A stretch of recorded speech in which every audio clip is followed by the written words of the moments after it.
اعوذ باللہ من الشیطان الرجیم بسم اللہ الرحمن الرحیم اللہم صلی علی محمد وآل محمد وعجل فرج آل محمد ولا ندعهم۔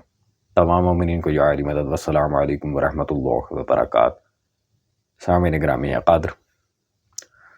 حال ہی میں بریلوی مولویوں نے دوبارہ سے اسی ٹاپک کو اٹھا لیا جس پہ انہیں شکست فاش کا سامنا کرنا پڑا ہے۔ دوران مناظرہ بھی اور بعد میں بھی جو ان کے کلپس آئے ہیں ان میں بھی الحمدللہ ہم نے کمپلیٹلی ایکسپوز کر کے رکھا ہے کہ یہ کتنے بڑے خیانت کار اور جھوٹے مولوی ہیں۔ علامہ یاسین قادری صاحب حافظہ اللہ تعالیٰ پر لگائے گئے الزامات کا پیدر پہ ہم نے رد کیا، لیکن کیا کیجئے جناب کہ جب بدعقیدگی، ہٹ دھرمی اور پیسوں کا لالچ سر پہ سوار ہو جائے پھر انسان کو اور کچھ نظر نہیں آتا۔ اور یہ مسئلہ آج کا نہیں ہے، یہ اہل بیت صلوات اللہ علیہ مجمعین کی ظاہری حکومت کے دور سے چلتا آ رہا ہے۔ تو اب دو مولوی ہیں، ان میں سے ایک کٹر یزیدی قسم کا مولوی ہے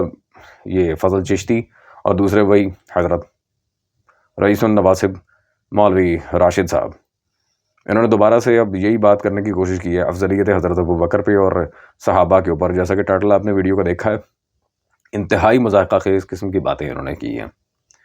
اب وقت ضائع کیے بغیر چلتے ہیں ان دونوں مولویوں کی ویڈیوز کی طرف، اور اس کے بعد انشاءاللہ تبارک و تعالی دلائل کے ساتھ ہم یہ واضح کرتے ہیں کہ ان مولوی حضرات نے کیا بلنڈر مارا ہے اور اب یہ کس طرح سے اپنے نام نہاد عقیدے کو ڈیفینڈ کرنے کے لیے آئے ہیں۔ بسم اللہ۔ دلیل صحابت اہل بیت سب دا اجماع یہ علمی لفظ ہے، پنجابی دا لفظ کی ہے، سب دا اتفاق اس گل دے اوتے کہ محمد کی امت جگبار دا کوئی نہیں۔ کیا کیا اور تھان کو پوچھے ابو بکر عمر نو تسا ایڈا جو اچھا سمجھتے ہو سارے تو دلیل کے وے تسا اے نہیں آکھنا روایتاں فلانیاں فلانیاں، تسا آکھنا نبی دے صحابہ اور اہل بیت سب نے اس گل تے کیتا اتفاق کہ ایہو یہ ساریاں دا وڈیرا۔ تے جدوں نبی دے صحابہ تے اہل بیت کسی گل دے اتفاق کر لین نا،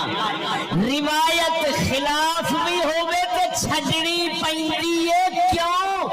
نبی دے صحابہ تے اہل بیت دا اتفاق جتھے ہو جاوے وہی ہدایت ہوندی ہے، جو خلاف گمراہی ہے بھاوے جو مرضی آ جائے۔ او بابی مولوی نبی پاک علیہ الصلوۃ والسلام کے ثابت قدم رہنے والے صحابہ میں ابو بکر عمر رضی اللہ تعالیٰ عنہما سر فہرست۔ جھوٹ بول رہا ہے ہوتیا۔ حضور علیہ الصلوۃ والسلام کے ساتھ 7 انصاری صحابہ اور 2 قریشی صحابہ موجود تھے۔ اب یہ 2 قریشی صحابہ کون تھے؟ صحیح بخاری ہی کو اٹھا کر دیکھ لیں، صحیح بخاری کی 3722 نمبر حدیث ہے، یہ تاریخ و تبری ہے، اس کی جلد نمبر 2 صفحہ نمبر 67 پہ موجود ہے۔ جی سامعین گرامی قدر، ڈیفینیٹلی آپ نے ان دونوں مولوی حضرات کی ویڈیو دیکھ لی ہوں گی۔ سب سے پہلے تو مولوی فضل چشتی نے جو باتیں کی ہیں کہ چاہے کچھ بھی ہو جائے، کوئی بھی چیز آ جائے، ہم حضرت ابوبکر کی افضلیت کو پیچھے نہیں چھوڑیں گے، یہ ہے وہ ہے، نعوذ باللہ چاہے قرآن و حدیث ہی کیوں نہ آ جائیں، اور جیسے کہ ان لوگوں کا پرانا وتیرہ۔ فضل چشتی سے سب سے پہلے تو میں سوال کرتا ہوں کہ یہ کیا ہے؟ یہ جو اس کی کتاب ہے بیعت یزید سے انکار کا سبب،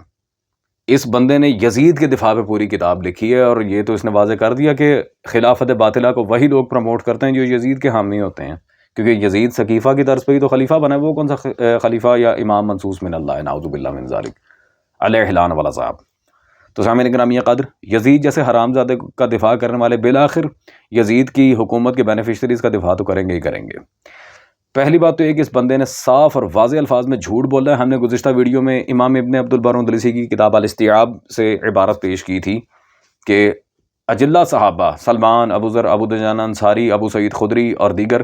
حضرت ابو طفیل عامر بن واصلہ سلام اللہ تعالیٰ علیہ کے سب مولا علی کو افضل ترین شخصیت گردانتے تھے بعد رسول خدا صلی اللہ علیہ وآلہ وسلم، اور اس کی سند بھی صحیح ہے۔ امام ابن عبد البر اندلسی نے اس کی سند کو صحیح کہا ہوا ہے۔ تو سامعین الحمدللہ جب ایک صحیح سند کے ساتھ صحابہ کا قول آپ کے سامنے آ گیا تو پھر بار بار یہ جھوٹ بولنا کہ صحابہ اور اہل بیت کا اتفاق ہے حضرت ابوبکر کی افضلیت پہ، یہ ہے وہ ہے، استغفر اللہ ربی واتوب الیہ، یہ کون سی کتاب میں لکھا ہے؟ منہ اٹھا کے ایمی کہہ دینا، اور اس کی سند بھی تم پہ قرض ہے، سند کی وثاقت بھی۔ پھر سامعین گرامی قدر ہم نے افضلیت ابو بکر کے بارے میں ان سے کہا تھا کہ یہ جو کتاب ہے تحفۃ الاتقیہ ان کے محدث عبد السمیع بنارسی صاحب کی، انہوں نے اپنے قادیانی ہونے کا واضح ثبوت اس کتاب میں دیا ہے کہ افضلیت ابو بکر کا مطلب ہی نبوت ابو بکر ہے، نعوذ باللہ من ذالک، واضح عبارت اس میں موجود تھی۔ پھر سامعین انہیں جن علماء پہ سب سے زیادہ ناز ہے، top of the list Ahmad Raza Khan Barelvi, اس کی فتاوی رضویہ سے مولا علی صلوات اللہ علیہ کی تفصیل پر ہم نے بات کی۔ اسی طرح پیر مہر علی صاحب کی کتاب تصفیہ ما بین سنی و شیعہ سے ہم نے عبارت پیش کی، بلکہ عبارات پیش کی، 4 سے زیادہ عبارات، لیکن ماشاءاللہ کیا کیجئے کہ جب جھوٹ بولنا ہے تو ٹاپ لیول پہ جا کے بولنا ہے اور کوئی پیچھے ہیل حجت نہ رہ جائے۔ تو سامعین گرامی قدر یہ اس مولوی کی حیثیت ہے۔ اور بھائی میں کہتا ہوں تم نے کون سی ایسی تمہارے پہ وہی آ گئی ہے کہ مولا علی سے افضل ہے؟ وہ افضل ہونا تو بہت دور کی بات ہے سامعین گرامی قدر، میں سب سے پہلے انہیں کہتا ہوں کہ ان کی خلافت کو برحق ثابت کرو۔ افضل ہونا تو بہت دور کی بات ہے، پہلے ان کی خلافت کو تو برحق ثابت کر لو۔ نہ قرآن سے ان کی خلافت کی تصدیق، نہ سنت رسول صلی اللہ علیہ وسلم سے کوئی تصدیق، نہ تاریخی لحاظ سے کوئی اس پر اعتبار ہے۔ کیا کس بنا پہ حضرت ابو بکر کو خلیفہ بلا فاصل کہتے ہو یا انہیں افضل کہتے ہو؟ پہلے ان کی خلافت کو تو برحق ثابت کر لو، افضل ہونا تو بہت دور کی بات ہے۔ خیر سامعین گرامی قدر، اب مولوی راشد صاحب جنہیں بڑی آگ لگی ہوئی ہے کہ صحابہ جنگوں سے نہیں بھاگے، یہ ہے وہ ہے، مولوی راشد صاحب میں آپ کو ایک بات کہوں، آپ نے بخاری اور تاریخ طبری کی عبارات پیش کر کے اپنی زندگی کی سب سے بڑی غلطی کی ہے، سب سے بڑی غلطی، وہ بھی ہم بتاتے ہیں کہ کیا۔ اب چونکہ آپ کی پیش کردہ عبارات کو مجھے رد کرنے کی ضرورت نہیں ہے کیونکہ وہ مکتب اہل بیت صلوات اللہ علیہ مجمعین کی کسی کتاب سے آپ نے حوالہ دیا نہیں، اپنی کتابیں پکڑ کے دکھاتے رہے، تو مجھے رد کرنے کی کوئی ضرورت نہیں ہے، الا یہ کہ اس کے اوپر مزید دلائل ہم آپ کی خدمت میں پیش کر دیتے ہیں، ذرا قبول کیجئے گا۔ سب سے پہلے تو سامعین گرامی قدر میں چاہوں گا یہاں سے پیش کیا جائے عبارت بخاری، یہ بخاری میرے پاس موجود ہے، جلد نمبر 2، کتاب المغازی، صفحہ نمبر 627، حدیث نمبر یہ 1449، اور یہاں پہ حضرت عمر کے لحاظ سے جو بات ہے، فَإِذَا بِعُمَرْ بْنِ الْخَطَّابِ فِي النَّاسِ، جو لوگ بھاگ رہے تھے ان لوگوں میں حضرت عمر بھی تھے، قُلْتُ لَهُ مَا شَأْنُ النَّاسِ، ان سے جب کہا، راوی نے پوچھا کہ کہاں جا رہے ہیں، کتھے؟ تو فرماتے ہیں قال امر اللہ استغفر اللہ ربی واتوب الیہ، رسول صلی اللہ علیہ وسلم کو چھوڑ کر جنگ سے دوڑ جانا، آج اللہ کا امر ہے رسول کو چھوڑ کے بھاگو، لا حول ولا قوت الا باللہ، اور پھر بھی یہ ماشاءاللہ سے مولا علی سے افضل ہے، اعوذ باللہ تعالی۔ دوسرا سامعین گرامی قدر، یہ تو بڑا ہی انٹرسٹنگ حوالہ ہونے والا، لٹرلی مزہ آ جائے گا آپ کو غزوہ خیبر کے باب میں، یہ ہے تاریخ طبری، انہوں نے طبری کا بھی حوالہ پیش کیا تھا، طبری سے میں بھی پیش کروں گا، پھر جلد نمبر 2 حصہ اول صفحہ 275، باب غزوہ خیبر،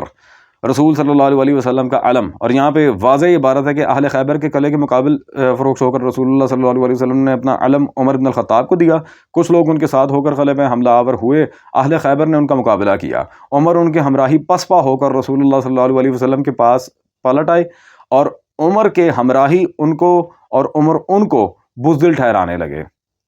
ٹھیک ہے جی۔ حضرت عمر کہ ہمراہی جو ان کے ساتھ گئے تھے وہ کہہ رہے تھے یا رسول اللہ سی کی کریے پچھوں سالار بھج گیا سی، تے سالار صاحب فرماندے سن یا رسول اللہ میں کی کرتا پچھوں فوج بھج گئی سی، سبحان اللہ، کیا بات ہے، یہ ان دونوں کا آپس میں پیار نہیں تو اور کیا ہے، سبحان اللہ، کیا بات ہے اللہ اکبر۔ پھر سامعین گرامی قدر، ہم نے حضرت ابو بکر کا اپنا قول پیش کیا تھا، اب حضرت ابو بکر پہ ذرا بات کر لیں۔ یہ حافظ سیوطی کی تاریخ الخلفاء سے ہم نے عبارت پیش کی تھی جس میں حضرت ابو بکر خود فرما رہے تھے، لما کان یوم احد انصرف الناس كلهم من رسول اللہ صلی اللہ علیہ وسلم فقمت اول من فعل،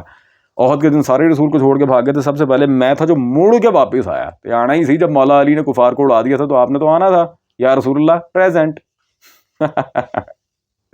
اور پھر سامعین گرامی قدر،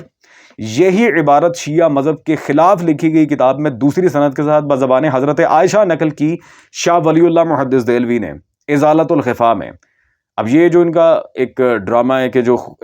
صحابہ کے خلاف بات کرے وہ جی گمراہ ہے، وہ رافضی ہے، وہ شیعہ ہے، تو اس سے بڑی کون سی دلیل ہم پیش کریں؟ جو کتاب ہی شیعہ مذہب کے خلاف لکھی گئی ہے اس سے بڑھ کے کیا دلیل ہم پیش کریں؟ اور سب سے مزے کی بات سامعین گرامی قدر، آخری فیصلہ جیسا کہ میں نے پہلے بھی مولوی راشد کے ساتھ کیا تھا، احمد رضا بریلوی کے ہاں سے کروا لیتے ہیں تمہید ایمان، یہ حوالہ میں پیش کر کر کے تھک گیا، لیکن ان مولویوں کے کانوں پہ جوں نہیں رینگی۔ ماشاءاللہ صفحہ نمبر 37 پہ ان کے اعلیٰ حضرت نے واضح طور پہ لکھا کہ صریح لفظ میں تعویل کا دعویٰ نہیں سنا جاتا۔ جو صریح قول ہو ان کا بھاگنا صریح الفاظ کے ساتھ موجود ہے، اس پہ کوئی ہیل حجت ہو ہی نہیں سکتی، اس پہ کہ یہ سارے تعویل کے دعوے بیکار ہیں، ان کی کوئی حیثیت نہیں ہے۔ تو سامعین گرامی قدر، میں اب مجھے خود انصاف سے بتائیں، جو میرے منصف مزاج برادران اہل سنت یہ سن رہے ہیں اور شیعہ بھائی بھی سن رہے ہیں، مجھے خود انصاف سے بتائیں کہ صریح الفاظ پر جب ان کے اعلیٰ حضرت صاحب نے فرما دیا کہ کوئی تعویل کا دعویٰ سنا ہی نہیں جاتا، تو ہم ان کی تعویلیں کیوں سنیں؟ ہم ان کی مانیں، ہم محمد رضا کی مانیں؟ اسی دوواں دی نہیں مانتے، الحمدللہ ہم قرآن و حدیث کی ماننے والے ہیں۔ تو یہ سامعین گرامی قدر یہ دیکھ لیں کس قدر گمراہی، کس قدر بدبختی اور جہالت ہے۔ جن کتابوں سے عبارات نقل کر رہے ہیں انہی کتابوں میں ان کے بھاگنے کا پورا تذکرہ موجود ہے، اور صرف تذکرہ نہیں ہے، وہ ماشاءاللہ سے آپس میں ایک دوسرے کے ساتھ تو میں ہو رہی ہے۔ وہ جیسے ایک میم بھی چلی تھی ٹک ٹاک پہ، آئی تھنک آپ نے دیکھی ہوگی، یہ بقرعید کے لحاظ سے کہ وہ ایک بکرے کو خرید رہے کہہ رہے تھے بڑا بدتمیز بکرا ہے، میں دی جگہ تو کردا ہے۔ تو الحمدللہ یہ بات واضح ہے۔ اس کے بعد بھی اگر یہ لوگ اپنی ہٹ دھرمی سے نہیں ہٹتے تو میرے پاس صرف اتنا سا ان کے لیے چیلنج ہے کہ مناظرے کا میدان لگاؤ، یا جھوٹے کر دو یا ہو جاؤ۔ الحمدللہ وہ تو جھوٹے ثابت ہو چکے ہو، لیکن پھر بھی یا جھوٹے کر دو یا ہو جاؤ۔ والسلام۔